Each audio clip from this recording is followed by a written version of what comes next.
Welcome to the City. I'm Anthony Wilson, the Public Information Officer for the City of San Angelo.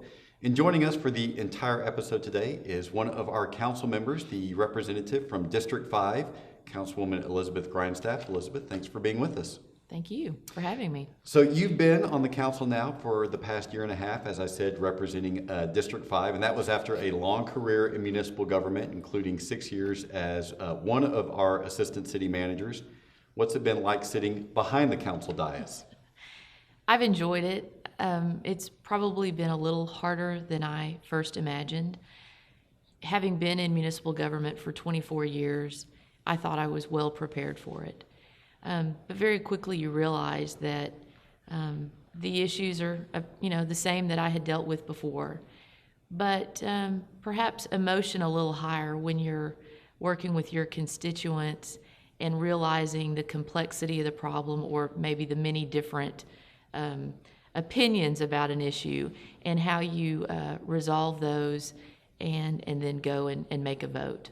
So how has your approach in that regard differed from when you were a member of a city staff now to being one of the council members? Well, I think I've always been trained to look for public input. I think as a planner in particular, you're taught very strongly the importance of public participation. You're planning a city based on the values and the desires of the citizenry, and so I believe in a lot of public involvement. But then as a council member, what you realize is sometimes the only time you hear from someone is again at that council meeting, and I thought that I might have a good understanding of what my constituents would want. But you realize any particular topic can have very different sides to it, and both sides are very strong, emotional, committed to their side, and I have to respond to them. I have to represent them. It's not simply my own thought. How do you think your professional experience has benefited you as a city council member? Well, even though, as I said, I realized that I've been surprised at certain things as the council person, I think I was very well prepared, especially being in this city, having been here for 7 years and working in the city, meeting people, kind of knowing their backgrounds and what their desires are, understanding how the community has developed and the values of this community, I think was very helpful. But anyone else who's worked and been in the business sector here would have a similar background, knowing city staff, knowing the municipal process and how that works, and the laws that govern the work that we do, I think was very important. As you know, one of the council's 5 priorities is improving streets. How would you assess the city's approach to improving city streets? I'm very pleased at what we have done in the last few months at identifying a funding source and being rather aggressive about that. I'm somewhat disappointed that we weren't at this point a year ago, and I can't say why we're not. I think I, for one, probably don't always have the greatest amount of patience. I think that the number of times you touch something can become somewhat inefficient, so that once we make a decision, I want to see us put our full force of resources behind that to bring it to fruition. So sometimes that's my frustration, and it was with this project. But again, I'm going forward. I think we've done the right thing, and I think the citizens should be happy. So what do you expect to see happen with city streets over the coming year? Well, I think what we know is we have a lot of work to do, and it's going to be very expensive. We've got a lot of design work to do, and we've put in place a system where we can use multiple consultants to get the design work done that we can't do in-house. And the public needs to understand, if you want it done more quickly, we have to pay for outside help. You can't keep a staff that has that much to do. It just is inefficient. So what we're going to do is going to be going to these consultants to try to get a lot of work designed, and then turn it over to the contractors. And so I would expect, probably in a year, we're going to see a lot of streets torn up and a lot of detours and a lot of, temporary traffic control devices as we start making the repairs that are much needed and long overdue. You mentioned that this is going to be a very expensive endeavor. How will it be paid for? Well, we have structured it so that through the retirement of debt, we have freed up a good amount of money, I think, in an efficient way, so that we're not parceling it out. We're putting funds together so that we really get the most bang for our buck, and doing so at least from the debt side every 2 years to kind of bundle those funds and again try to make most efficient use of that money. I know, like all of the city council members, you have fielded a number of comments regarding garbage collection. Do you believe that the city council secured a good deal in the latest garbage contract? When I was running for council, that issue was kind of at some sort of, I would say, head. And I was not involved in all of the prior meetings and discussions with regard to the trash contract. I personally don't believe that the RFP was written to encourage multiple bidders. I believe that because of the issue of the landfill and liability for the landfill, it was really, and I don't believe this was done intentionally, but I believe the result of that was that there would only be one viable bidder. How would you assess the level of service that Republic is delivering? My immediate neighborhood, we're Friday pickup. So if there was any problem, early in the week, the Friday group got bumped. So for the first month, we had a lot of problems. I think we're doing better now.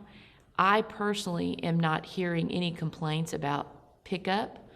I think people are still somewhat disturbed over hauling the cans in and out every whatever their pickup day is. I think they're still not certain of when their quarterly pickup is. I'd like to see the city do a better job of advertising that somehow, and I'm not being prescriptive and telling you how that might be done or how Republic should do it, but I think we're still in a phase of transition, and even though the service is there and we're receiving what I believe to be good service, I think the citizens are still not quite settled down with all of the change, and as many of us are with change, we complain. So where do you think that Republic and maybe even the citizens can and should be better in regards to the trash service? I think that as the citizens do their job and have their can out at the right time, have the can placed in the proper location, turned the right way, because I'm still seeing that done, I think Republic can be much more efficient with their pickup. And those of us that are later in the week will get our service on time, and you get the trash trucks off the streets by the time traffic picks up. So I definitely think there's a huge responsibility on the citizen side to have it all done in the proper way by the proper time frame, and then Republic can come pick up efficiently. We can roll the cans back in and wait for this whole process to start over the next week. Water, of course, is also a priority, and earlier this week, the City Council gave preliminary approval to a water rate increase. Why do you believe that was necessary? Well, and I'm glad you've asked that, because I think that we've made some statements I have about prior councils. We keep saying kicking the can down the road is the analogy. But the fact is, each council member is responding to their constituents. And so nobody wants to be the council that increases taxes, increases fees. I mean, who wants to do that? Who sets out to say, I'm going to break the back of the citizen? And that's not our intention. But in reality, we are receiving a service that we have not properly funded. And I think that we have approached this in a way that we have explained it well. We've held, 4 public meetings in addition to the council discussion to say, look, this is going to be a hard pill to swallow, but we've got to do it. And I think that is a good approach. I think we should be using that approach for more big change and big ticket items that we're looking at. I think the council meeting itself is not the way to gain public input. It's just their meetings are too long, and they're during the day when a lot of working folks just can't get there. But I think the water approach is a good one, and I feel really good about it. And as you know, the consultants that were hired had a much more aggressive approach, and we knew that we couldn't do that. We knew that we had to look for something that was much more palatable, manageable by our citizens, because we have many people here on fixed incomes, and we have to be respectful of that.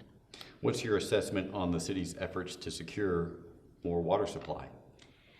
I think we need to do what is necessary to secure the future of our community for present and future generations. I think that we also need to be conservation-minded, because there is a great expense to more water rights, more water right development, source development. And if we don't want to open our checkbooks for, an increased water rate, the rate's going to pay for that, the identification of future sources and the rights that we obtain to get them. So we need to be much more respectful of water and what it means in our community. We need to be, again, future thinking, but we also need to be very prudent and wise to the way that happens, and it's through dollars. What do you think is the next best way to secure more water? Oh, I think kind of the easy. I can't say fix, because nothing's going to fix this. It's going to be an ongoing problem.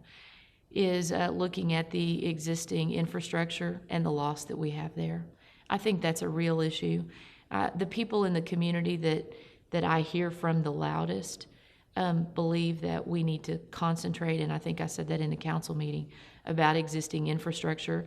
Again, that's something that we've been laxed in being aggressive with, and so we've got to take care of what we have and what we've already treated, and try to repair as many lines so that we save that water before we just think of going out and acquiring more rights or developing a new source. Take care of the sources we have and see what we can parlay that infrastructure repair into. We're talking with Councilwoman Elizabeth Grindstaff, and we'll be back right after this. Texting while driving may soon be prohibited in San Angelo. The City Council on October 20th agreed a texting while driving ban is needed. Council members instructed the city's legal staff to draft an ordinance for their consideration. Councilman Rodney Fleming raised the possibility of prohibiting texting while driving after state lawmakers failed to enact a ban earlier this year. He suggested San Angelo's ordinance mirror that of one that took effect in Midland on October 1st. This ordinance is just a common sense ordinance, and really any arguments against this primarily are civil liberties arguments that they don't want the government telling them what they can and they can't do. And those are just very hard arguments to have when you're considering the safety of others. Midland's ordinance prohibits the use of mobile phones, laptops, tablets, and personal digital assistants on public roadways. Motorists may still make phone calls while driving, and hands-free systems are also allowed.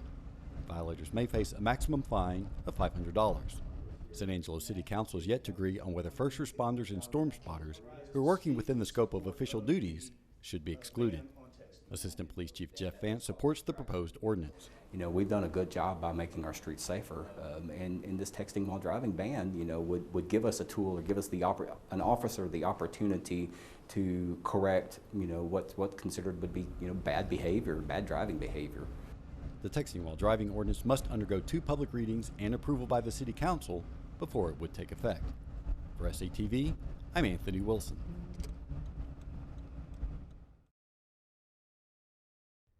Decade after decades of deferred maintenance, San Angelo's worst streets will soon be getting the multi-million-dollar treatment they need. The City Council on October 20th directed city officials to set in motion the issuance of $80 million in bonds to rebuild San Angelo's worst streets. The work will start with MLK Boulevard and Bell Street. The action came after the City Council received the results of an analysis of 660 lane miles of city streets. Reuben Williams, a senior project manager with Fugro Roadwear, reported San Angelo streets have an average pavement condition index of 45.9 on a 100-point scale. That ranked as the worst road conditions Bureau has seen. Williams likened the task of improving streets to eating an elephant, one bite at a time. That means doubling down on the city's annual street maintenance budget while issuing $80 million in bonds over 10 years to finance the reconstruction of failing streets. Those include 29th Street, Glenna Drive, and College Hills Boulevard. The reconstruction projects will include replacing aging water and sewer lines. Utility line replacements could be funded with water and wastewater revenue, which would free up bond money to rehabilitate more streets. The issuance of bonds will not require an increase in the property tax rate. Councilwoman Lucy Gonzalez said street improvements have been, quote, a long time coming. Operations Director Shane Kelton said bids will be let for the reconstruction of MLK Boulevard by August. He added, we're ready to push forward. For SATV, I'm Anthony Wilson. Welcome back. We're continuing our conversation with Elizabeth Grindstaff. She is the City Council member representative for District 5. We're talking about water and water supply. What do you make of the proposed water reuse project? I'm interested in seeing the results of that. I'm very interested in, any reliable source that adds sort of to our water portfolio, as I like to say. And so I'm open to studying any and all sources, and I think that it's one that needs very serious consideration. What about the proposal to capture stormwater from the Red Arroyo? I think that's a good project as well. And so my interest in examining both of those is to find really the highest and best use for the dollars we have. We've talked about streets and water, which are two of the 5 priorities for the City Council. Another one is a police station. What should be done to provide a new police station for the SAPD? I think our approach of taking it to the citizens is a good idea. I think that if you've ever had any involvement with the police department and had to go to that facility, you see how overtaxed the building is. Our police personnel do not have a good working environment there. We've just simply outgrown the building. And again, it's something that has a cost, a price tag associated with it, but in the end, it needs to be an efficient operation. It has to do with the safety of our families and our friends, and I think we could do a much better job. I think the citizens should ask for a tour. And you'll see that the evidence rooms, literally where something then has to do with the prosecution of a crime, how difficult the situation is there, we have simply far outgrown that building. And all of the major systems in the building are failing. And so do you keep putting good money in it's kind of a Band-Aid situation and never really fixing the problem, or do we go do it right and then have another building that will last another 50 years?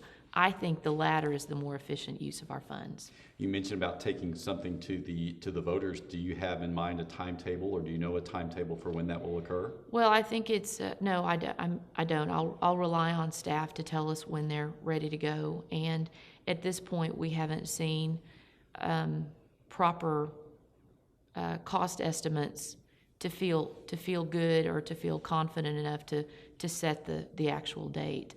But we're working on that, and we'd had an architectural firm several years ago do a site assessment to determine really where the station should go based on building availability or site availability, and we really wanted to keep it in a central location. And I think that the site we've identified is an excellent one. I like the idea of reusing a building, particularly one that has been maintained so well. Again, I think that's the best use of public dollars. And so we'll see what we can do with that.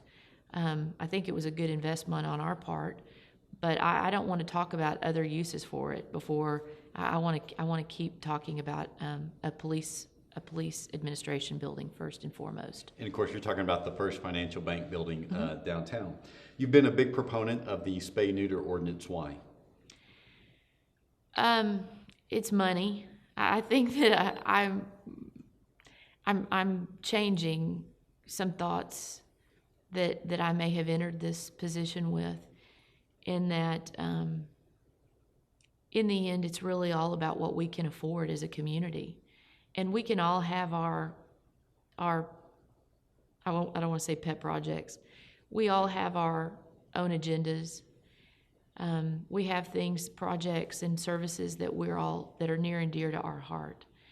But I think it is very important that we not try to grow a budget that's purpose is to euthanize animals. I think it's disgusting. So I think if you look at the data, it shows that spay and neuter ordinances are effective over time. It's not going to make a difference in 6 months. If we're going to try to look at this month to month, it's not going to make a difference.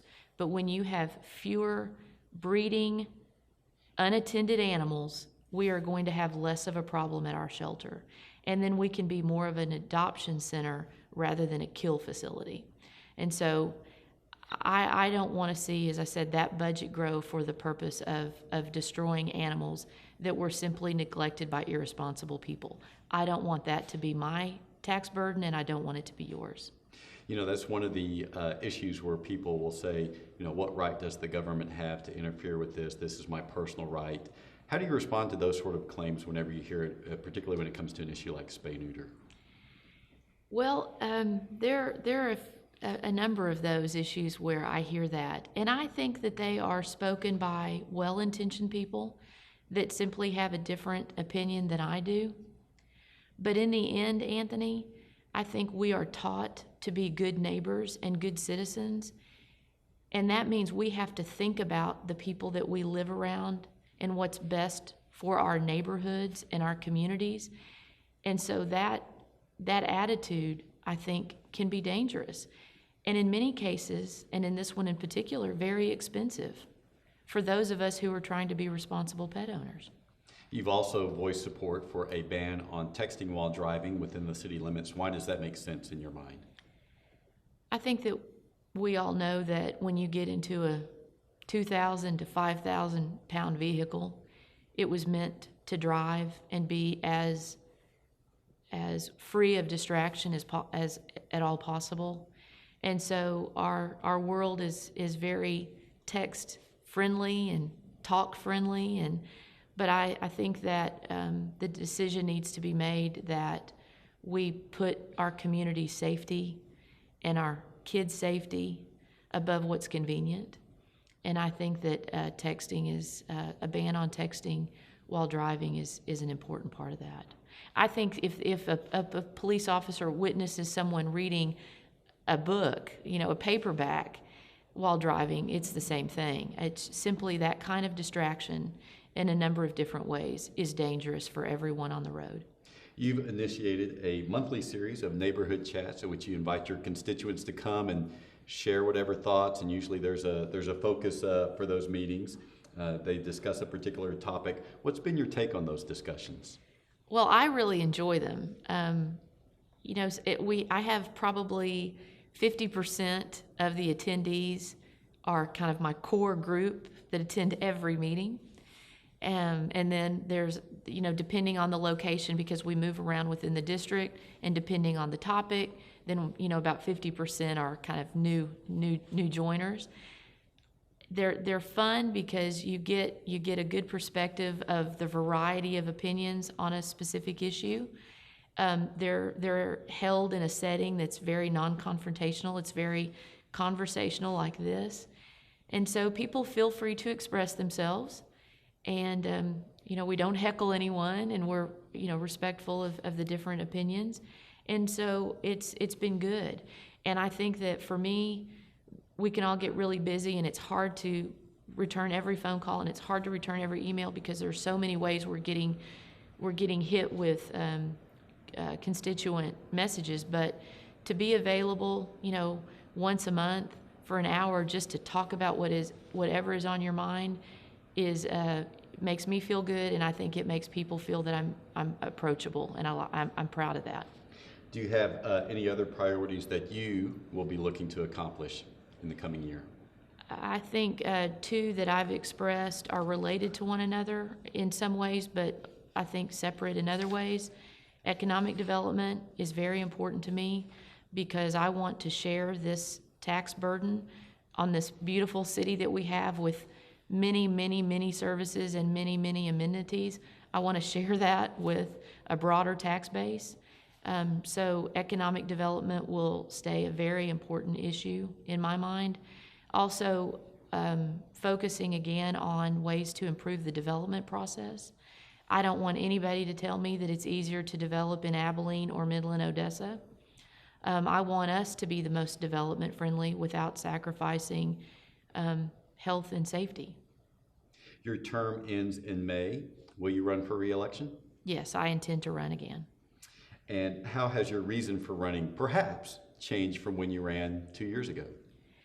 Well, I think you realize whether it's based on your own schedule or that of 6 other people or 900 city staff, that things don't always move forward as quickly as you'd like. So the 2 items that you mentioned, I think, are worth me staying on for 2 more years to try to see improvement in those areas.